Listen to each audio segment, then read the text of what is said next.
Detroit Lions fans, this is Detroit Den 313. We're ready to talk this Detroit Lions football. Before we get going, you know what to do. If you stumbled upon us, hit that subscribe button so you don't miss the new content. And think about becoming a member so you can win free stuff like this. Steve's got a signed helmet. We got some jerseys. We got maybe some tickets. We're really close to securing some tickets, and we got some gift cards and all types of other things. Got to be a member to get that stuff, though. But that stuff out of the way, Steve, what's going on, man? What we talking?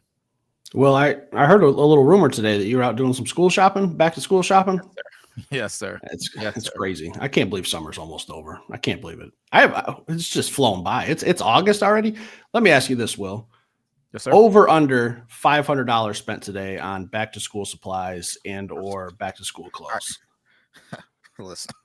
Are you nuts? I got 5 of them in school. So okay, all right. I'll take the over. I'll take the over. I'll hang on. Hey Sarah, yeah, we gotta start buying condoms. We can't have any more kids. I can't be doing this. Training camp news today, Will. Some encouraging stuff. I want to start with the Taylor Decker news. Starting to practice today, quote unquote practice in a way, doing some one-on-one drills. Not really doing any teamwork yet. Don't really need to see Taylor Decker until the season opener. So it's good to see that he's back, whatever he was rehabbing, getting ready to be a full go. Excited about this news? I'm excited about it, man. Honestly, I was getting to the point where I was worried if he was going to be back for week 1. I know that everything was saying that he would be, but complications and stuff arise. So I hadn't heard much about him. So it was good to hear that he was back practicing. Surgery went well. Everything is all good because, listen, we already lost Frank Ragnow. I need those 3 staples to this offensive line there in veterans, Graham Glasgow, Taylor Decker, and Penei Sewell. Those guys wrapped around our 2 young, hungry dogs. I think we're going to be just fine, man. Yeah, kind of good news because we saw Dan Skipper. He was in a walking boot after the game on Thursday. So he's shutting it down for at least a week. That means I expect to see a heavy dose of Giovanni Manu against the Falcons this week, Will. I would expect him to play. I'm anticipating at a minimum 2 quarters, but heard some things about Gio Manu that, you know, his training camp's kind of been up and down like a roller coaster. And Dan Campbell had said that, you know, his day before the practice, the day before the game was one of his best. And then I didn't think I saw anything negative from him in the game. Am I crazy to think that? Did you see the same thing? I wouldn't say anything crazy negative, man, but I can see what they mean by peaks and valleys with him because the potential is special. When he moves people, he moves them right now, but it's just putting everything together, man. So I think when Coach Campbell's talking about, he's talking about just the whole thing because he's playing left tackle, Steve. He's been training with Decker to be a left tackle. Left tackle is the most important position for a right-handed quarterback. So that the bottom line is if he's going to eventually take this thing over from Taylor Decker, you got to be darn near perfect. Yeah, he's not going to be taken over anytime soon, but it is nice to see that at least one of our projects is progressing in the right direction. Only in year 2, going to be getting some meaningful-ish game reps this week against the Falcons. So good to hear that, you know, we got some guys that are banged up, but they got time to get healthy. I know Dan Skipper is not a starter, but he's still a very important piece on our offensive line, being that swing tackle that comes in for those jumbo formations. So need to get him back to rested up and 100%. I'll tell you this, Will. When we were at the game on Thursday, we got there early. We got to get in the front row and see the Detroit Lions warming up. It's without a doubt Dan Skipper's the biggest man on that team. Like, he just stands out as being absolutely massive. And I told you this, Giovanni Manu is a close second. So someone to keep my eyes on Friday or when we play the Falcons this weekend. Can't wait. I think this is a good test for him because don't plan on seeing Gio Manu in the regular season. So after training camp, I said this last year, hang him up. Let's only talk about him if he does something really well. So I'm excited to get some eyes on Gio this week. But, Will, you got something else? Yeah, I got a question. Oh, boy. Put you on the spot. Steve. Dan Skipper. Big boy. Giant. Yeah. Who do you think's bigger? Skip or TK85's aura? What's bigger? Oh, TK85's aura. even not having anything to really do in that Thursday game, you could just drip. He's just drippy. All right, it's hard to catch a football when you're quadruple covered, and when Hendon Hooker spiking balls in the dirt and Kyle Allen's throwing the ball to the other team. It's hard to get recognized. It's hard to make the team when you have full quarterback play. Will, so that's a no brainer. Understand. All right, where are we going? Will, are you starting to get concerned with Ennis Rakestraw being a potential injury problem? Because last year he had the injuries all throughout the season.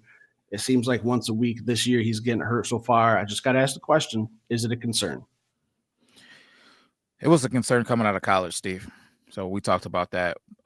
It was talked about that potentially he may be our first round draft pick. And when we talked about him on that podcast and leading up to that draft, we talked about potentially us being concerned then. So yeah, it's definitely a concern. But I think what's even more concerning is he got beat a couple of times in the preseason game. So this is a guy who we talked about last season being in comparison with Terrion Arnold as far as man-to-man coverage. That was a different Terrion Arnold, though. This new Terrion Arnold, I don't know that he would be in that same conversation. So expecting a step forward from Ennis Rakestraw, expecting to see first round potential from him when he does get 100% and make his way out to the field. Everybody's going to get beat in certain situations. I'm not panicking about his skill set, but I need to see him available, and I need to see better play for him throughout the rest of the preseason because, again, he's another one that we might not see that much of come regular season. Yeah, I'm with you. Got to see him in the preseason, but if he's getting hurt and he's on the shelf, we're not going to see him at all. So that's my concern: is how are we supposed to see his growth? And I know it's not up to you and me to put out the depth chart and who the starting lineup is, but as fans, podcasters, and having to talk about this, it's a little bit concerning to me that it seems like his name pops up on the injury report often.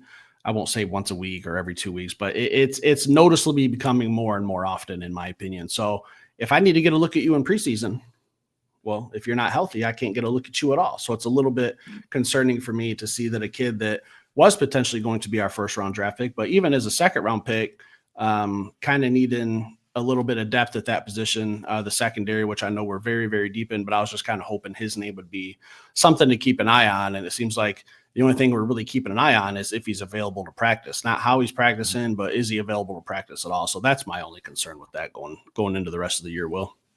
Yep. Same boat. Another roller coaster. I don't even know what to do anymore when it comes to Hendon Hooker, because Dan Campbell came out today and said Hendon Hooker will start Friday's second preseason game in Atlanta after Kyle Allen started last week's preseason opener in the Hall of Fame game. I'm not surprised by this. Kind of saw this coming. I kind of thought that they would flip-flop regardless of how the game went on Thursday. I thought that the other guy would get to start.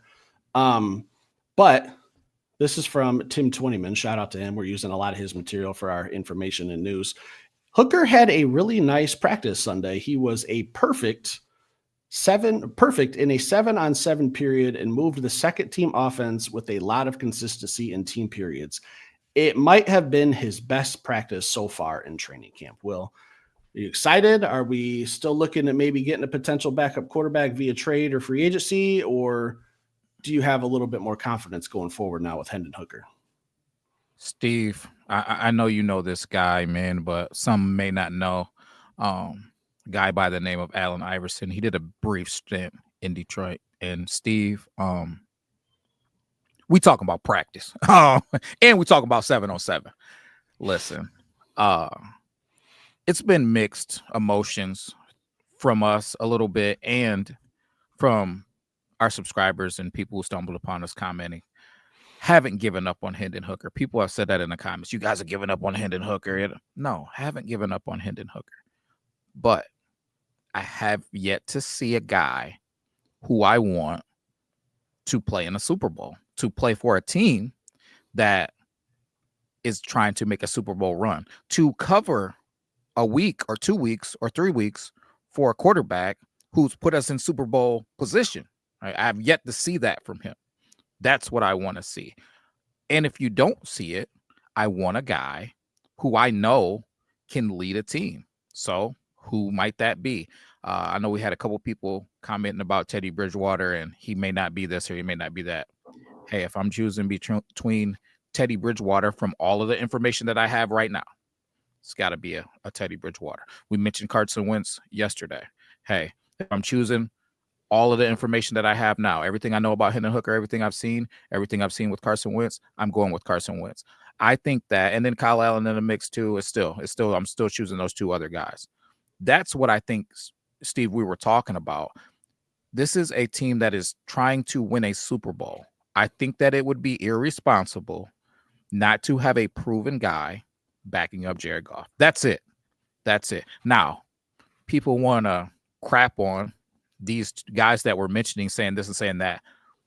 What do you think that you're going to get, Steve? Like from the we bargain? can't we trade for Patrick Mahomes or Lamar Jackson? What guy do you think that you're going to get in the stable now that the season's rolling and everything's happening, man? So I think that's the best that we could do as far as getting somebody in stable, and I think that we should get somebody in stable. That's not saying that we're done with Hendon Hooker. We're saying that he needs a little bit more time to develop, or he needs a little bit more time to prove himself, and he needs to do that and get in the start this coming week. Prove yourself, man. Have a better football game. But Steve, no, to answer your question, 7-on-7 doesn't make me more confident. It doesn't bring me a warm and fuzzy. What is going to make me more confident, what's going to bring me a warm and fuzzy, is him getting out there against the Atlanta Falcons, getting the start, so we don't have to hear, oh, he was playing from behind. Oh, he didn't have good players. No. Let him have Tesla.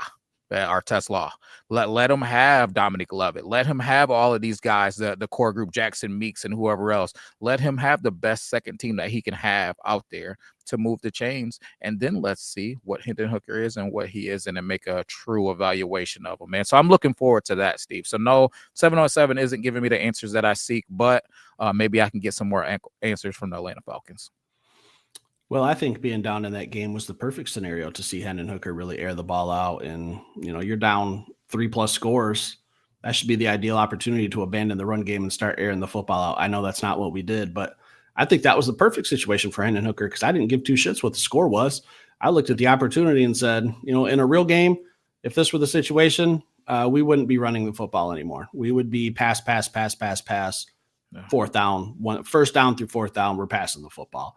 The only complaint I have about Hendon Hooker is, and I haven't given up on him completely, but I told you yesterday, like, I'm on the last 2 chapters of his book, because I know we aren't going to get a lot more time to see what he can do, because he's limited when it comes to preseason stuff. He's not getting into a game unless Jared Goff gets hurt. We don't want that. So his audition is a short one. We do not get a lot of time to look at him.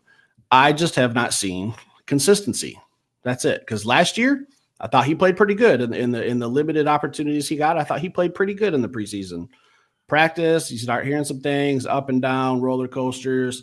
He's really good one day, not so good the next, fixes what he needs to work on the day following, and then he regresses a little bit. 7-on-7s don't mean nothing to me either, Will. I just I need to see it on the football field in a real game. I need to see some consistency, moving the offense, making good decisions, getting the ball out on time, getting through his reads, being accurate with the football. I feel like he just kind of runs when he gets a little panicked. I think that's just what his instincts are, is to just, hey, 1, 2, I got to take off and run. I think sometimes he has a little bit more time in the pocket than he realizes, and he just kind of starts to scramble. I don't know how we could fix that or get better with it, but I'm sick of seeing him run, because sometimes he gets walloped, Will. All right, last year he tried to deliver a hit at the goal line and ended up getting a concussion. And then Thursday night on a 4th down, he's scrambling, trying to make some magic happen, and he just absolutely got slammed on his head by a defender. Thought he should have came out. So I just want to see Hendon Hooker make some better decisions and play more consistent football. That's it. Not done with him, but don't have a whole lot of time to see what I want to see. Yeah, nope. But hey, agreement, man. I'm in agreement with you. Well, let me ask you one final question off topic. This is, I don't want to blindside you. I know you're prepared. You don't have to get ready when you stay ready, right? That's right. What are the chances you think the Detroit Lions trade for Micah Parsons? Listen, Steve, I'm glad you asked that question, because I've been texted something about Micah Parsons. I don't know if I had a penny for every time there's been a text or a social media notification. You want a 1 to 10? What do I think the chances are? Percentage. What's a percentage? Percentage? I'd go with can we go into negatives? Can we go in negative percentages? Because that's where I'm at. Now, don't get me wrong. you know it's on site with me and Micah Parsons. It's on site. Like if I see him in the street, we're gonna have a conversation. He's probably gonna mop the floor with me, but I'm gonna be real ornery I until might he help him. I might hold you down so you can get I a couple understand. licks in. I understand, but yeah, Steve. A side note: I did hear that he's doing the thing that my little background or whatever. I heard he's messing around with that, and if I can ever get in there, I will definitely get in there. But anyways, answering the question, I just feel like the thought of having Micah Parsons and Aiden Hutchinson instantly. Our stuff goes out the window if he became a Detroit Lion. He's wearing Honolulu blue. All the things that he said. And for those who don't have background on why I'm saying what I'm saying, before the Detroit Lions started having success, Micah Parsons was asked about players going to Detroit, and he said, "Why would anyone ever want to go to Detroit? Like the city." It was when I forget who the player was, but someone retweeted from the Lions and was trying to get Jalen Ramsey to come to Detroit. That's what the Okay. Yeah, it was. You're right. Yeah, nailed it. You nailed it. Yeah. And he was like, why would he ever go to Detroit? Why would anyone ever want to go to Detroit? Basically Why saying, would anyone leave LA and go to Detroit? yeah, basically, and calling Detroit a dumpster fire, basically. So ever since then, I've had no affinities for Micah Parsons. Like I just don't like him. Respect his game. You got to respect his game, but don't like him because of that. So for those who don't know why I'm referencing that. But listen, you come to Detroit and all those things go out the window. And his father has even been quoted as saying that he would love him to be in Detroit playing for Dan Campbell. So for those reasons, Steve, I think that maybe I give it a 1%. But the bottom line is this, Steve. We have to pay Aiden Hutchinson. We have to pay him $50 million, probably. what are we talking about? Yeah. So minimum. I don't see how the money. I don't even see how it's possible. You talk about front loading and back loading contracts and doing all of these things or whatever. I don't know how it's possible. When you work the numbers, Steve, Trey Hendrickson was at least possible. Like the numbers were there, but to get him here already under contract and then get him for maybe one more year and then ship him out, that was at least possible because you could have got him here, maybe franchise tagged him or something or something along those lines. Parsons isn't even possible when you start talking about the money, Steve. So I just don't see, unless we start giving up pieces, which I don't see Brad doing. I don't see it. So 1%, Steve. What do you got? Where are you coming from? 2%. I'll go just slightly higher than you. Slightly higher. Listen, I did not want to spin this into a whole episode because I know how far-fetched and unlikely it is, but I couldn't not mention it. And I've even sat on it for a couple days. Like, I don't want to put something out there that's just clickbait just to try to get views. Like, I'll try to bring it up in an episode and we'll introduce it at the end like we're doing today. But Micah Parsons' dad is what kind of intrigues me when he said thinking about him and Aiden Hutchinson on the same team. Well, I can't say that the man's wrong. I cannot say that his father is speaking anything that I'm not thinking about too. The two best pass rushers on the same team, with the loaded secondary, with the Lee McNeil, with Tyleek Williams, with Ahmed Hassanin, with a healthy Marcus Davenport, with Jack Campbell in year 3, with Roy Lopez, who I think is going to have a big year, DJ Reader, who's a run stuffer. It is very, very exciting to think about, but you're talking about giving up multiple first-round picks, multiple. You can't even start the conversation with the Cowboys without 2 first-round picks. Like, don't even come to the table if that's not what the offer is. On top of that, you're going to have to pay him. If Hutch is getting 50, I can't imagine Parsons isn't going to want to be in somewhere of the same neighborhood or at least living down the street from $50 million a year. I can't imagine it's less than 47, but it wouldn't surprise me if it's 51. So I don't know, but would that defense be the best defense in the league? I think without a doubt, it's the best defense in the league, matched with a top 5 offense in the league, just being generous and cautious that maybe we don't know what we're having John Morton. But defensively, if it's 3rd and 8, 3rd and 7, good luck to you. Good luck to whatever you think your plan is, because you got 2 junkyard dogs coming for you with 2 junkyard dogs and Kirby Joseph and Brian Branch in the secondary with DJ Reed and Terrion Arnold. It's just It's fun to think about if you're playing Madden and you shut off the salary cap mode and you make this happen and you just go out there and you just dog walk teams defensively for 4 straight quarters, 17 straight weeks. But slim chance it happens. I just don't want to see him end up in Chicago, Green Bay, or Minnesota. That's my only request. If you're not going to be a Lion, don't end up there. Or Philly. I don't know. Dallas won't trade him to Philly, so I don't think I have to worry about that. I don't know if this is a hot take or not, Steve. And I know people are probably going to say that I'm an idiot when I say this. I don't care, Steve. There's no amount of first round draft picks that I can think that I wouldn't give, right? To be a person that was able to bear witness to Micah Parsons, Aleem McNeil, Talik Williams, Aiden Hutchinson. Let me tell you something, Steve. Because you got my I didn't want this to happen, but it's your wheels are spinning now. Yeah, Steve. I don't know that the secondary even matters anymore, and the fact that we're still going to have a good secondary is scary. But if I was the parents of JJ McCarthy, if I was the parents of Paint My Nails, if I was the parents of Dude Love, I'd say, listen, you got to get out of that. You cannot be in the North anymore. You got to get out of there. It's not a safe place, man. It's not a safe place. And people think that I'm joking, and I'm not. I'm not joking at all. If I would be uncomfortable if I was the parents of a quarterback in the North at that point, because if you are in the NFC North and you got to see the Detroit Lions twice a year, right, and this is their D line, front seven. You see, yeah, you see what Philly's doing. I like us better than Philly. Maybe that's crazy, but I like our D line with Micah Parsons better than Philly's. When you're talking about Aleem, when you're talking about Talik, both defensive tackles that can pass rush, then you're talking about Micah Parsons and you're talking about Aiden Hutchinson. Like 3 first rounders, Steve. I'd do it. 3 first rounders. I'd do it. 3 first rounders. I would do it. If you're telling me we're getting them signed. So if you're telling me I was going to say that's the only way I'm good with it is if I know he's a Lion for the next 5-6 years. So yeah, if you're telling me I'm getting them signed. So you're telling me for the next 4 seasons, I have Micah Parsons. For the next probably 5 seasons, I got Hutchinson. Hey, Talik is on his rookie deal, and we just signed Aleem McNeil. If you're telling me this is my defensive line for the next half of a decade, Steve, 3 first rounders, I would do it.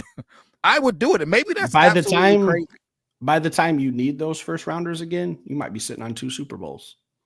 What are we talking about? By the time you need those first round picks again, when you're talking 5 years down the road, you probably won't even need those first round picks because our front seven drafting is loaded. Yeah, like who are you trying to draft at that point? We got receivers, we got running backs, we got a solid offensive line. Maybe need a center somewhere. Maybe need a center sometime. I'll go out and find a guard because I imagine Tate's probably going to play the center next year. So I'll go find me a guard on the street if I got to. I'll move Gio to guard if I have to. Like, what are you drafting? We got to tight Maybe end. Frank comes out of retirement if he sees this roster. Maybe. Like, what do we really need to draft? Maybe Lomas Brown straps up for another season. Steve, like I don't know. I would be unbearable if that was our D line. I don't talk a lot of trash, but I would be unbearable. Like I'd probably just be sending out every Saturday night would probably be a tweet from me saying thoughts and prayers, and then whatever quarterback's name, like every single week. Like you got me. I hate that you think about me. Yeah, you got it. You got my will. So I'll probably be thinking about this the rest of the day. That's what I do. Get in your head, Will. Free real estate there. It is sexy to think about. I'd give up the 3 first rounders only if it guaranteed me that I had him on not a rental basis. If I got him 5, 6, 7 years, I'll walk him to Dallas myself. Okay. Yeah. But it's going to cost some money. Probably have to sacrifice a player or 2. Don't want to get into that, but the thought of Micah Parsons in this front 7, I think you're right, immediately makes you the best defensive front 7 in the NFL. It's not even close. Sorry. Anything else for tonight? No, that's it, man. Just excited from what I'm seeing through practice, man. I'm still excited to see Hendon Hooker. I still stand on the fact that I think we need to sign a veteran quarterback. That needs to happen. Even if Hendon Hooker plays out of his mind, man, I still would like a little bit of insurance, man. So if you're telling me Hendon Hooker still on the roster, which I think that he will be, but instead of Kyle Allen, we're looking at Carson Wentz or Teddy Bridgewater, I would feel much better, man. And guys, let us know in the comments what you think about the Micah Parsons deal. Would you give up 3 first-rounders? Because I tell you what, Steve, I'm not even thinking about it. Mr. Jones calls me and said, "Hey, we're gonna need 3 first-rounders done. Get them here right now."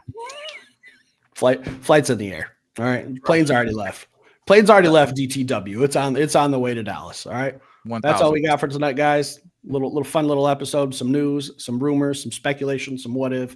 Hit that like button. Stick around, but we'll be back later with another show. Peace.